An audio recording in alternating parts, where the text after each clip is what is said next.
Paz do Senhor a todos. Privilégio poder estar aqui essa noite para falar do amor de Cristo.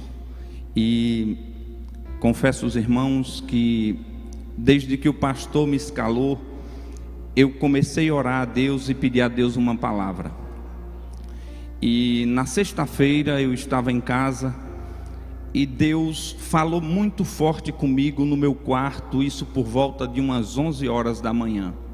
Eu estava sentado com minha esposa e o nosso bebê na cama, e Deus falou profundamente. E eu estou dizendo isso aqui a vocês porque aquilo que eu vou ministrar hoje, eu quero que os irmãos entendam que eu fui ministrado primeiro.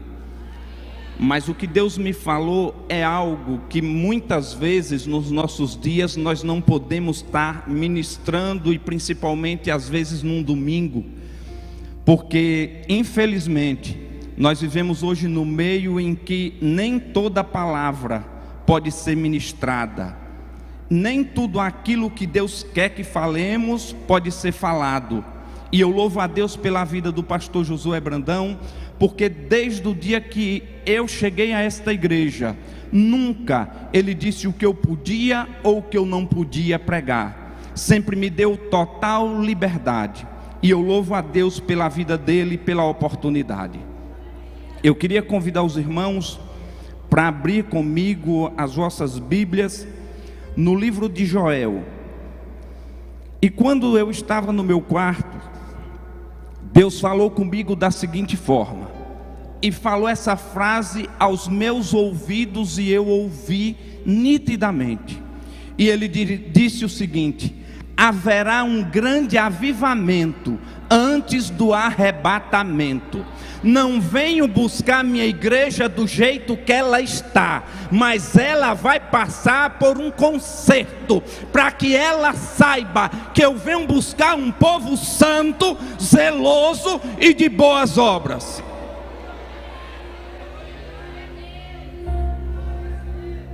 Aleluia.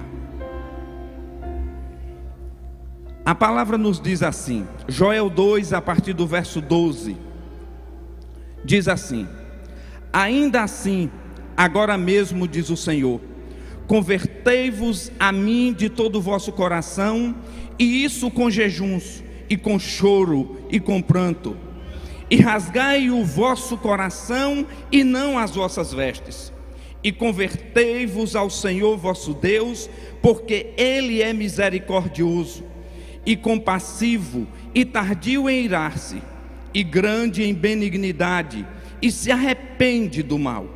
Quem sabe se não se voltará e se arrependerá, e deixará após si uma bênção em oferta de alimentos e libação para o Senhor vosso Deus? Tocai a trombeta em Sião, santificai um jejum, convocai uma assembleia solene. Congregai o povo, santificai a congregação, ajuntai os anciãos, congregai as crianças e os que mamam. Saia o noivo da sua recâmara e a noiva do seu aposento. Chorem os sacerdotes, ministro do Senhor, entre o alpendre e o altar, e digam: poupa o teu povo, ó Senhor, e não entregues a tua herança ao opróbrio, para que os gentios o dominem, porque diriam entre os povos: onde está o seu Deus? Agora vamos ler os versos 28 e 29 do mesmo capítulo. E há de ser que depois derramarei do meu espírito sobre toda a carne, e vossos filhos e vossas filhas profetizarão, os vossos velhos terão sonhos, os vossos jovens terão visões. E também sobre os servos e servas, naqueles dias derramarei do meu espírito.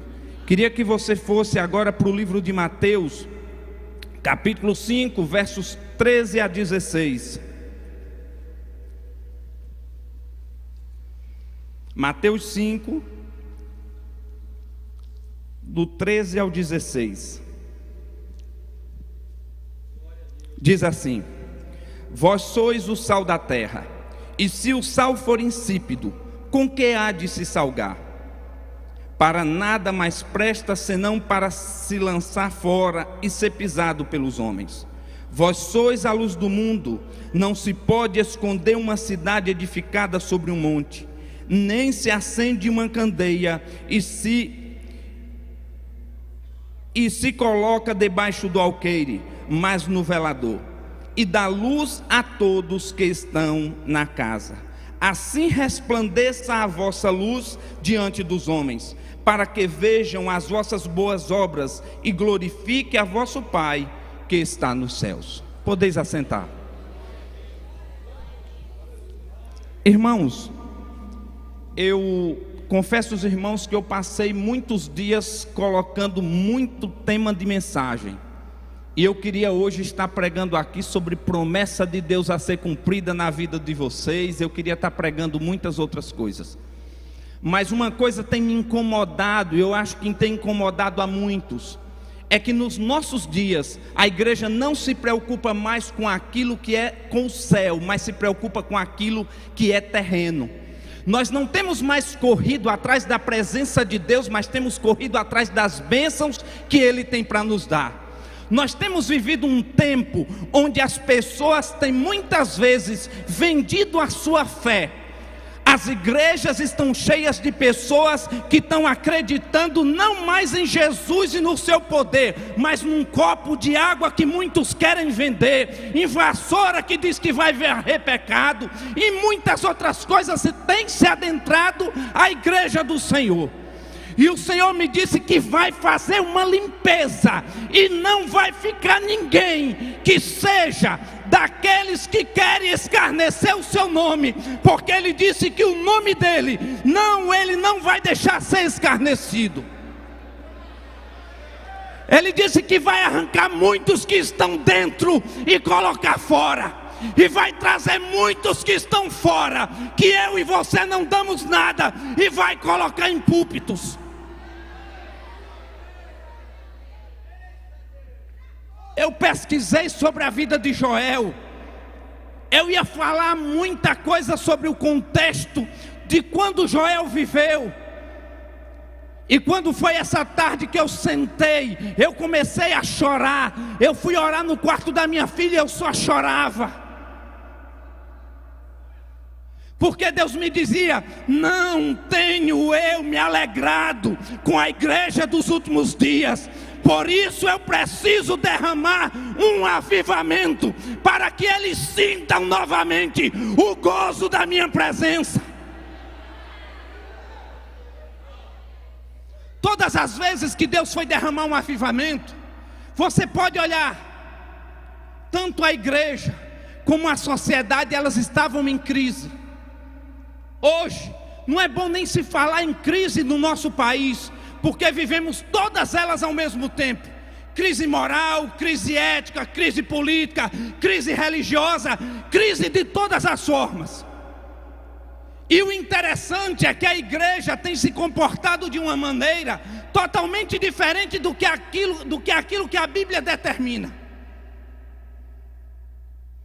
Na política, nós começamos a fazer o seguinte: vamos colocar homens lá dentro da política, porque assim nós vamos consertar a política.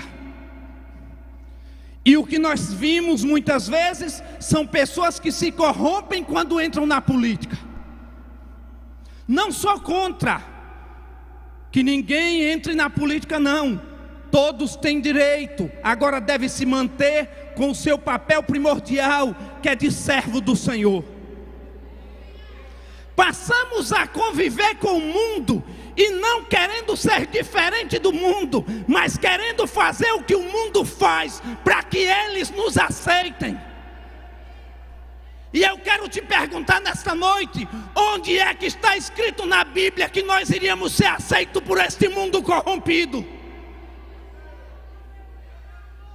Me mostra na palavra onde um servo de Deus, para ganhar alguém, teve que se vestir igual ao mundo, teve que andar igual ao mundo, teve que se comportar igual ao mundo.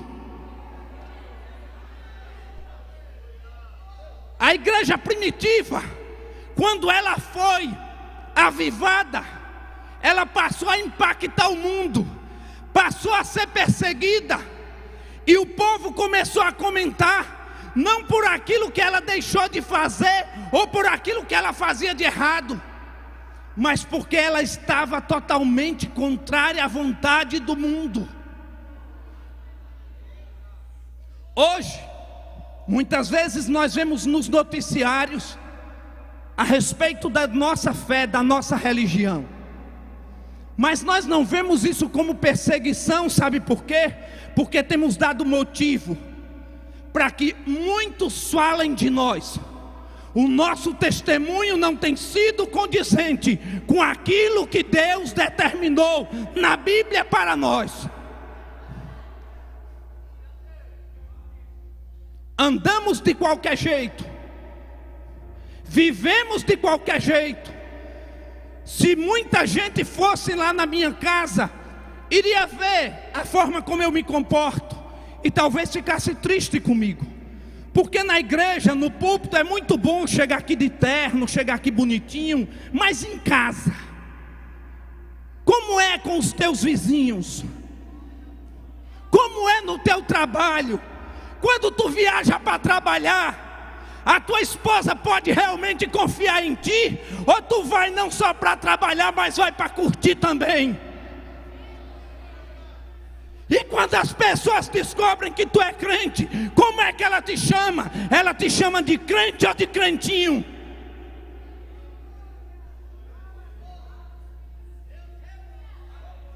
Nós estamos numa época que Deus está sacudindo a figueira, e só vai ficar aqueles que suportarem a sã doutrina.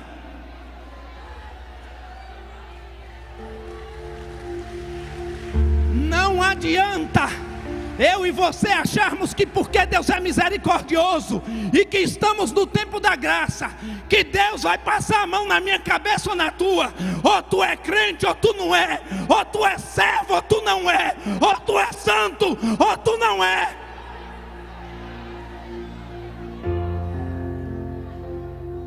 Eu aprendi que só existem dois lugares para mim morar na eternidade: céu e inferno.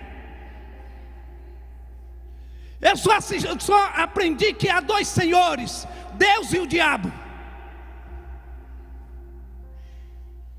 E nós começamos a colocar uma palavra de açúcar, com medo, que muitas vezes, quando estamos aí embaixo, até nos sentimos ofendidos com aquilo que Deus fala. Não aceitamos correção de Deus, não aceitamos vida de santidade. Queremos as bênçãos, mas não queremos o abençoador. Queremos viver de qualquer jeito e achamos que Deus tem a obrigação de nos abençoar. E eu quero te dizer, Ele não tem não.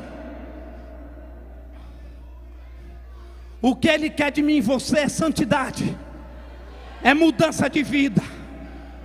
Quando Joel profetiza, Joel estava profetizando três coisas: o cativeiro babilônico, o cativeiro assírio, e estava profetizando também o dia de Pentecostes.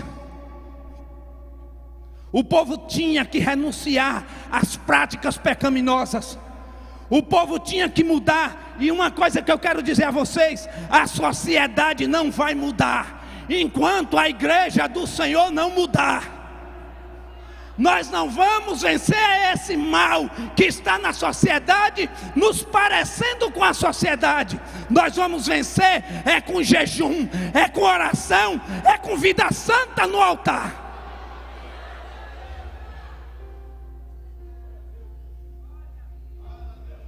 E aí, ou eu sirvo a Deus ou eu sirvo o diabo. Ou eu vou para o céu ou eu vou para o inferno. No meio do caminho ninguém fica.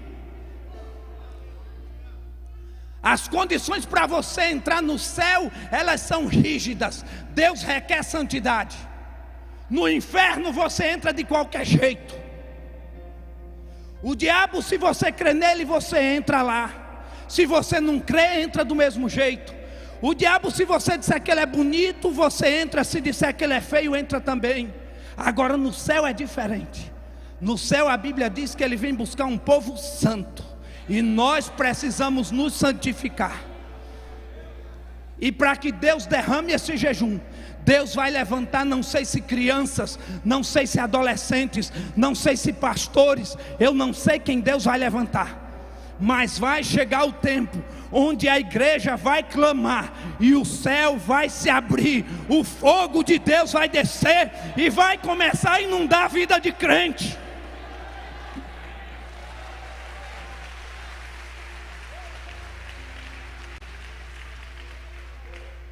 Eu comecei a pesquisar sobre avivamento, e o interessante é que não existe como a gente controlar, e nem tem como a gente marcar o dia do avivamento. Se nós olharmos lá no dia de Pentecostes, a Bíblia diz que veio de repente, como o som de um vento veemente e impetuoso. Ou seja, a hora é de Deus. Agora quem tem que preparar o caminho para o avivamento sou eu e você. E como é que a gente prepara esse caminho? Nos santificando, buscando a presença do Senhor, parando de estar na infamigerada internet, porque tem gente que usa para trabalho, mas tem gente que passa o dia todo sem fazer nada, sem orar, só na internet dizendo que internet é bênção. É bênção se souber usar, mas se não souber, toma o meu tempo e o teu tempo, e a gente não dá um glória durante o dia. Criamos os nossos filhos, nos livrando deles, sabe como? A gente dá logo, quando eles estão pequenininhos, dá logo um celular, para eles não perturbar a gente. E aí eles acordam, já vai logo para o celular. Que geração é essa? Que crentes somos nós? Quando eu aceitei a Jesus aos 7 anos de idade, eu via o fogo do céu descer, eu via homens, meninos sendo batizados. Hoje nós passamos 1 ano, 2 anos, 10 anos e o fogo de Deus não manifesta. E quando manifesta, ficamos abismados daquilo que devia estar no nosso cotidiano.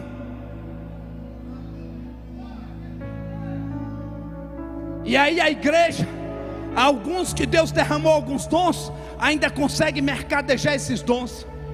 Igreja que só vive de campanha, que gastam milhões para divulgar o nome do pastor, que gastam milhões para divulgar nomes de apóstolo, e título não falta mais. O homem tem se preocupado com título, com aparência, com muita coisa, menos com aquilo que é fundamental: rasgar o coração na presença de Deus.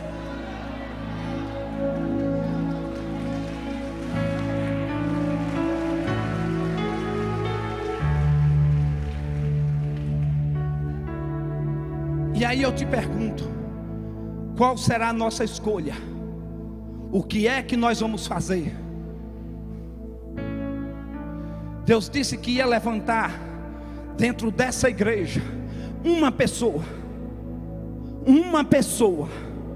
e que através dessa pessoa Deus ia contagiar outras, e queria trazer um avivamento. E Ele ainda me disse assim: olha, vou eu levantar no grupo de jovens um jovem,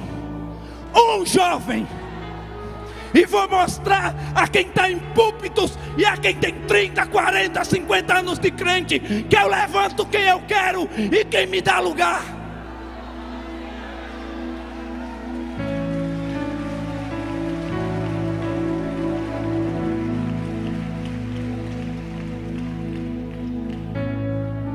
Eu sou presbítero, e tanto faz o título para mim como não. Para mim pouco importa, eu quero ir para o céu. Eu já disse a Jesus: Jesus, se tu quiser tudo que eu tenho, leva. Agora eu não quero perder a tua presença, que é o de mais precioso que eu tenho. Igreja que não se preocupa mais em buscar a Deus. Se tiver o culto e alguém sabe que ministra casa, carro, a igreja lota. Mas quando dizer alguém que prega a palavra, e que não é uma palavra tão agradável de se ouvir, porque é palavra de conserto, a igreja esvazia. Culto da bênção, uma maravilha. Culto de oração, quase ninguém. E aí, nós estamos realmente servindo a Deus? Porque eu entendo, sabe o quê? Que no dia que eu disse: Senhor, a minha vida é tua, a partir daquele dia acabou o meu livre-arbítrio, acabou a minha decisão. Eu faço, a partir daquele momento, eu faço o que Deus manda, o que Ele quer, e pronto. Mas hoje a igreja dos nossos dias é crente todos cheio de vontade. Ah, eu não faço isso não, isso aqui eu não posso fazer, isso aqui não é assim não. Irmão, o que Deus manda fazer, faça. Eu te digo com sinceridade, hoje quando o pastor mandou mensagem confirmando para me pregar, a vontade que eu tinha era dizer: pastor, coloca outro. Porque eu sei que o que eu estou falando não é agradável de se ouvir, mas é necessário para que eu e você tenhamos uma vida reta na presença de Deus. O que Deus cobrou da minha vida, eu não posso nem dizer. Porque Deus falou primeiro comigo e mandou que eu fizesse coisas que eu tenho deixado de fazer, coisas que eu fazia e deixei de fazer. Sabe por quê? Porque agora o tempo, eu não tenho mais tanto tempo assim para Deus. Eu não tenho mais tanto tempo para fazer as coisas de Deus. A oração, o jejum muitas vezes fica para segundo plano, porque minha vida corre ali, corre acolá. E Deus disse: para, senão eu vou fazer você parar na marra. E eu estou dizendo isso aqui porque tem gente aqui que, se não parar de brincar com Deus, Deus vai fazer você parar na marra.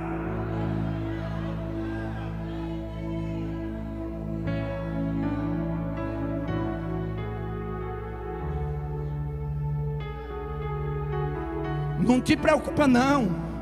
Deus não tem pena de ninguém no momento dele agir. Se Ele tiver que te tirar um ente querido, Ele tira.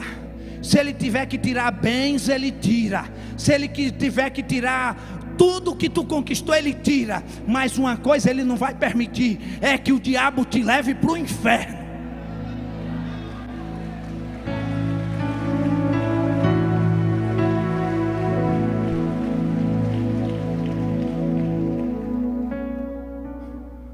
Quantos de nós, quando aceitou a Jesus, se marcasse uma oração de madrugada, estava ali?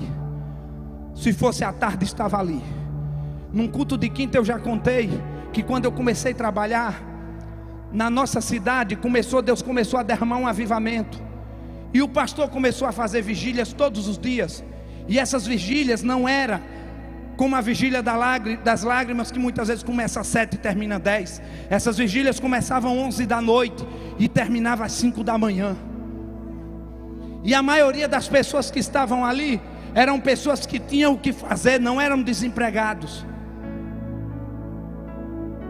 E nós participávamos da vigília, chegávamos em casa, tomávamos um banho e íamos para o trabalho. Não dava tempo de dormir. Mas nesse período a igreja se encheu de tal forma. Uma cidade que tem cerca de 13 mil habitantes, na Assembleia de Deus tinha cerca de quase 150 jovens. Os cultos eram repletos, que tinham que tirar os bancos muitas vezes, porque era para as pessoas ficarem em pé dentro da igreja, para caber o povo. Isso é mover de Deus. Isso é sede pela presença de Deus. Quando o filho pródigo estava na presença de Deus, ele tinha tudo. Na presença do pai, melhor dizendo.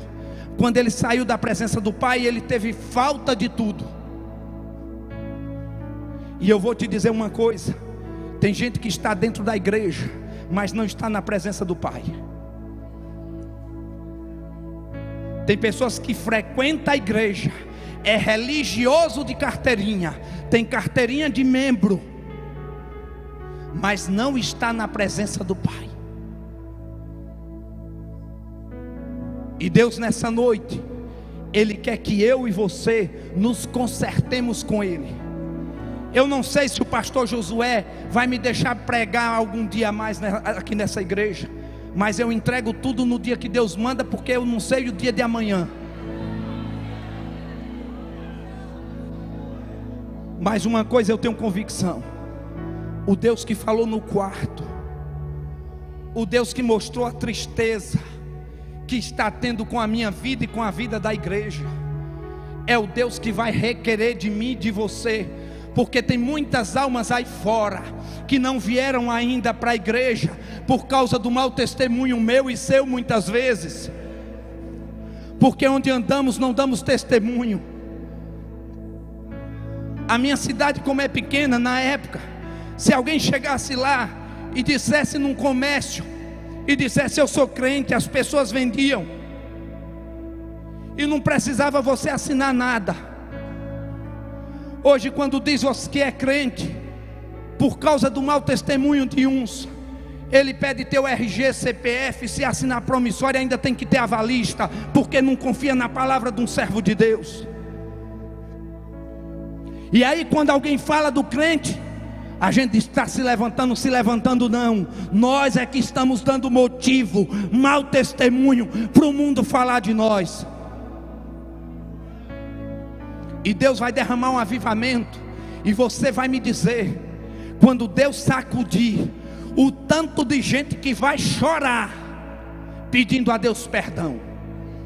E quando eu estava pesquisando sobre o avivamento, a história do avivamento no mundo, eu me deparei com uma história que me chamou muita atenção, que foi na República do Congo.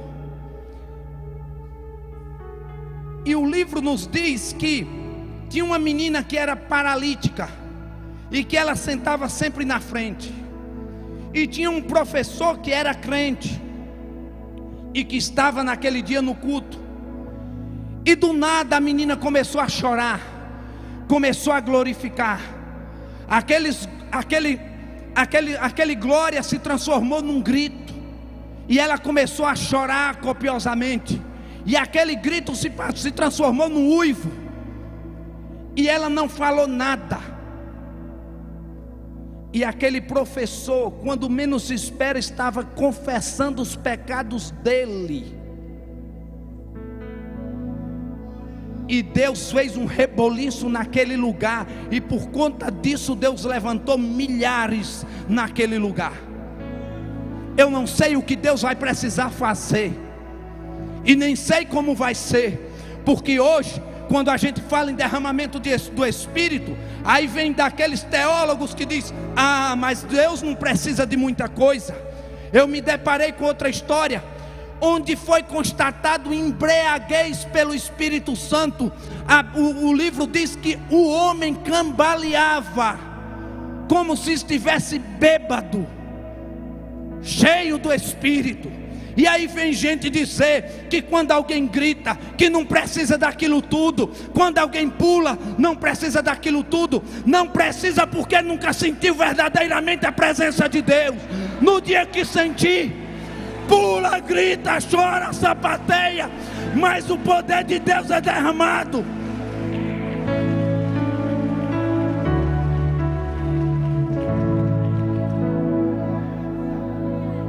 Fica agora um bocado querendo dizer como é que o Espírito Santo tem que agir. Tu vai morrer doido e não vai saber. Quem sou eu? Quem é você? Ah, porque chega todo engravatadinho. Se Deus quiser, Deus faz você sair nu. Ele é Deus, faz como quer, a hora que quer, e ninguém tem nada a ver com isso. Começamos a viver as máscaras na igreja. Eu não sei o que o irmão passa, o que o irmão passa, o que a irmã passa, porque todo mundo está com um sorriso aqui, mas por dentro está com o coração triste. Sabe por que isso? Porque ninguém confia em contar o seu problema um ao outro. Sabe por quê? Por causa da língua grande de muitos crentes. E tu está achando que Deus não vai quebrar, moer, para depois vir buscar?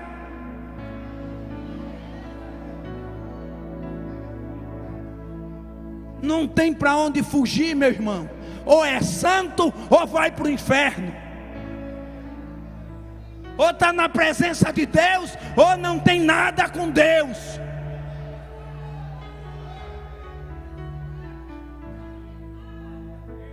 Quantos de nós aqui já contou problema um para o outro muitas vezes? Eu chego aqui, eu posso estar com minha casa incendiando de tanto problema, mas eu chego aqui pousando que está tudo bem, as mil maravilhas. Que igreja é essa? Que povo é esse?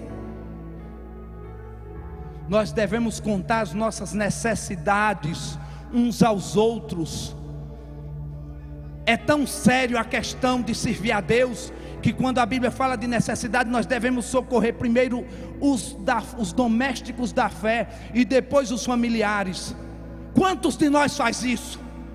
Quantos de nós aqui já deixou de socorrer um irmão da carne para socorrer um irmão da igreja? E tu está achando que sem viver a palavra tu vai para o céu?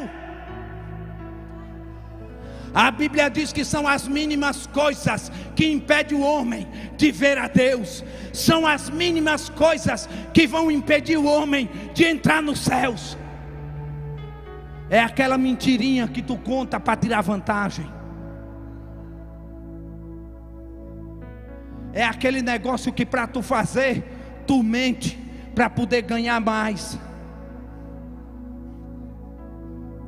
E aí estamos falando político, meu Deus do céu, nós não podemos confiar em nenhum. E a igreja,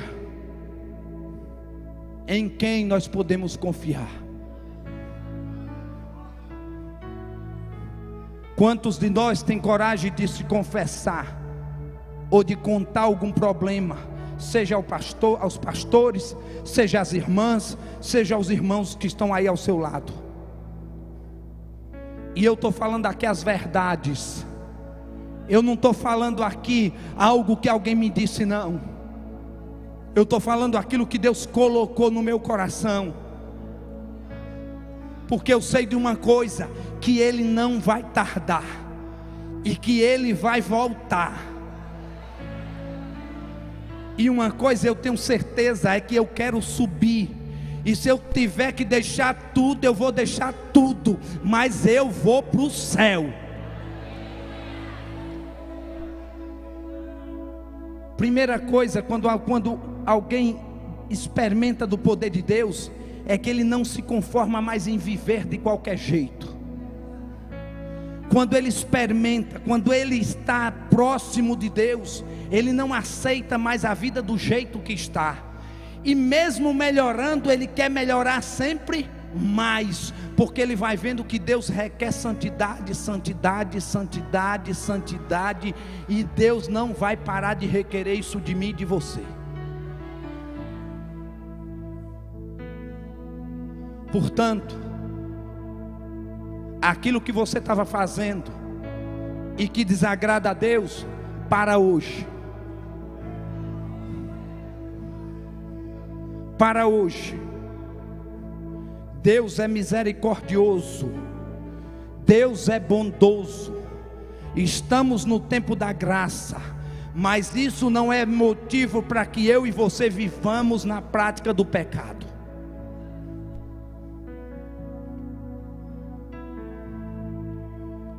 Eu não quero entrar aqui em detalhes que Deus está me mostrando. Não quero. Pessoas que têm brincado com Deus e chega com a cara aqui como se fosse o homem mais santo do planeta, achando que onde tu anda Deus não vê, achando que onde tu pisa Deus também não pisa, e tu está enganado. E eu vou te dizer uma coisa: há cerca de 15 anos atrás, eu estava na cidade de Serrolândia, morava lá, e entrou um rapaz na igreja, cuja esposa era crente, e Deus já havia dado a ele muitas oportunidades, e naquele dia Deus me usou e disse assim: vou eu te dar mais algumas oportunidades, mas vai chegar o dia, que se tu não me aceitar, tu vai morrer, e morrerá debaixo de uma carreta. Quando chegou no início desse ano, eu vinha de Irecê e meu telefone toca. Era um irmão de Serrolândia que hoje reside aqui em Feira de Santana, e dizendo: Júnior, tu lembra de fulano de tal? Eu disse: lembro. Ele disse: pois ia para tal lugar, e uma carreta carregada de carne tombou, e no momento que ele ia fazer a ultrapassagem, a carreta tombou em cima do carro dele. Ele ia numa S10, e a S10 ficou menor do que 1 metro de altura, e ele morreu instantaneamente. É tempo da graça, é tempo de misericórdia, mas não é tempo de brincar com Deus. É tempo da graça, é tempo da misericórdia, mas é tempo também de viver em santidade. É tempo em que eu e você, ou passamos a fazer a vontade de Deus, ou Deus vai levar muitos antes do tempo. E eu não estou pregando aqui sentença de morte de ninguém, que eu não sei nem o dia que eu vou, mas eu estou dizendo aquilo que Deus está mandando dizer. Pessoas aqui que viajam para trabalhar, mas que acabam se envolvendo com outras coisas que não só o trabalho.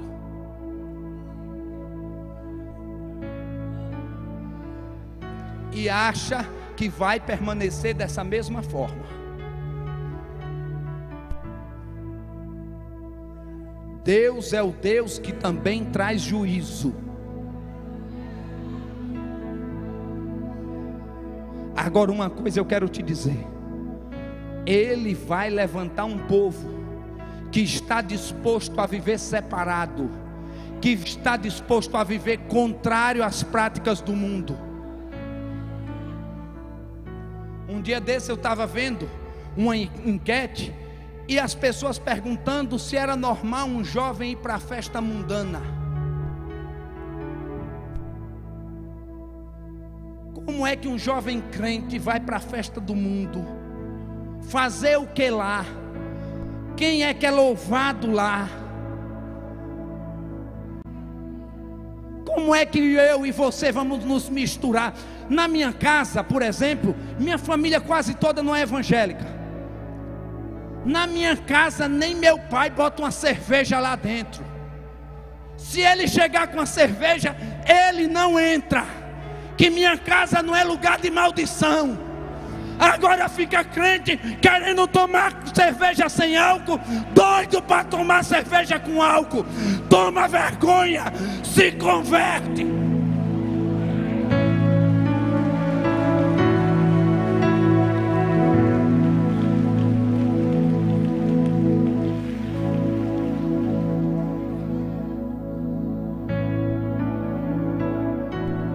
Eu, na minha adolescência, eu desviei.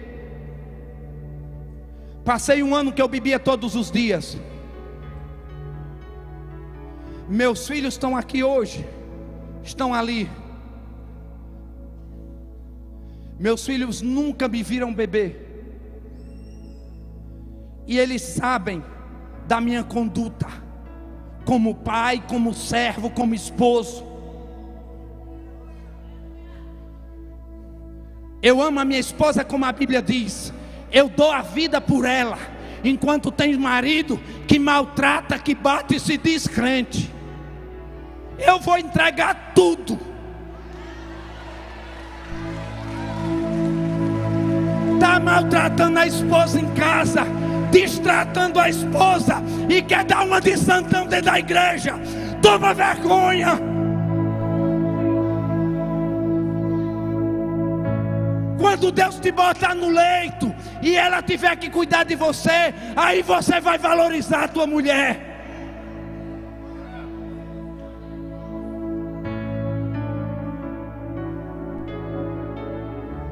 Pai que só vive suscitando a ira dos filhos, não é exemplo em nada, e só quer viver cobrando dos filhos. É tu que tem que ser o sacerdote do teu lar.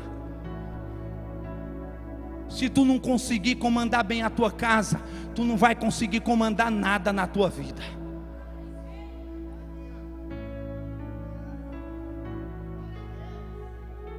gente que compra e esquece. E sabe qual é a desculpa? Depois de 5 anos prescreve. Crente não anda fazendo isso não, meu irmão. Se o crente deve, ele chega no credor e negocia. Se ele não pode pagar, ele vai lá e diz. Mas ele anda com a vida dele correta perante a sociedade em que ele vive.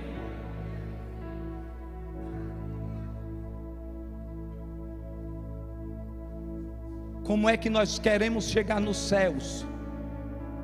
É dessa forma? É desse jeito? É claro que não. Agora uma coisa eu te digo: Deus vai trazer o despertamento que a igreja precisa. Feira de Santana vai ser impactada. E eu vou te dizer uma coisa: presta bem e anota hoje o dia e a data. Muitos por aí falam dessa obra, critica essa obra, e escreve o que eu vou dizer aqui hoje, porque é Deus que está mandando. Deus vai começar um avivamento por essa igreja aqui nesse lugar. Vai vir pessoas aqui doentes e sairão curados. Vai vir pessoas aqui desenganadas pelos médicos e Deus vai levantar aqui. É quem é criticado é que Deus vai exaltar. É quem eles dizem que não é que Deus vai fazer ser.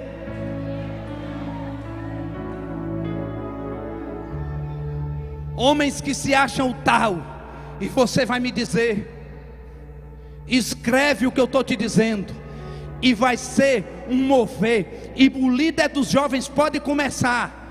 Prepara, porque Deus vai levantar jovens aqui, e o avivamento vai começar pelos jovens.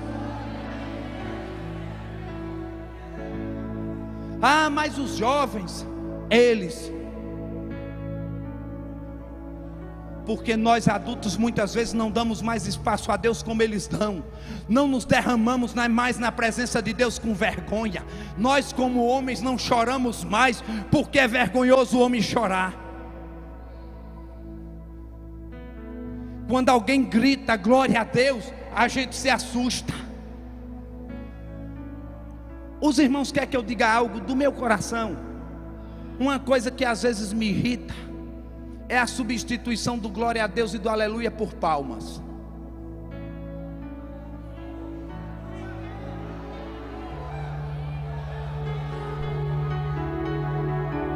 Não estou dizendo que palmas é errado não, irmãos.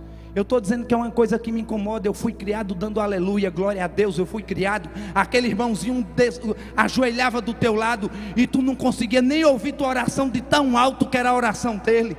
Mas com 10 minutos de oração a igreja começava a pegar fogo, e o povo não se continha nos seus lugares. Chegamos na igreja, nem orar nós oramos. E se viermos com a roupa nova, vamos ajoelhar não, que vai estragar a roupa. Irmão, o que importa é a presença de Deus. Tudo isso vai passar. Carro, casa, dinheiro, negócio, num abrir e fechar de olhos vai ficar tudo aí. E nós vamos estar no reino celestial, ruas de ouro. A presença de Deus, ceando com Cristo. Não tem nada que pague, nada que se compare.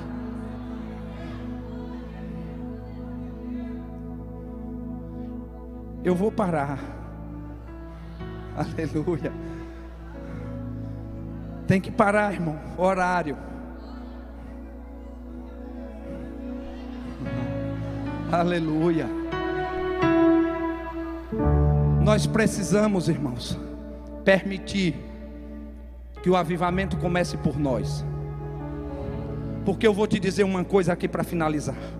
Se eu e você formos empecilho para o avivamento de Deus, Deus vai tirar e vai colocar outro que queira sentir a sua graça e a sua glória.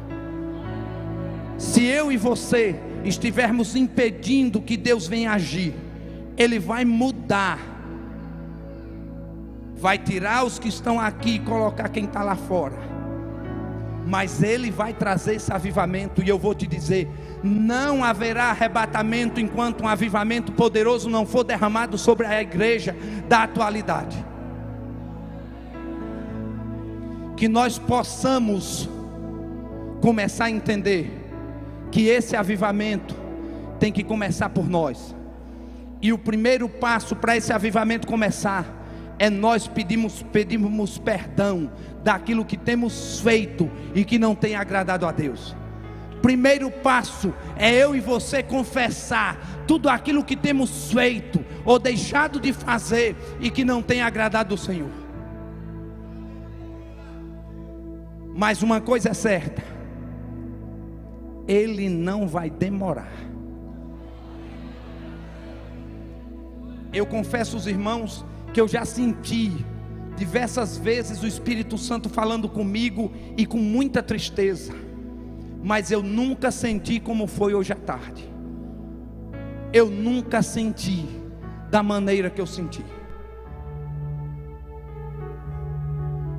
E eu sei que é real, e que Deus vai fazer coisas grandes no nosso meio. E aqueles que ousarem impedir ou achar que pode impedir, Deus vai arrancar. Que Deus em Cristo assim nos abençoe, em nome de Jesus.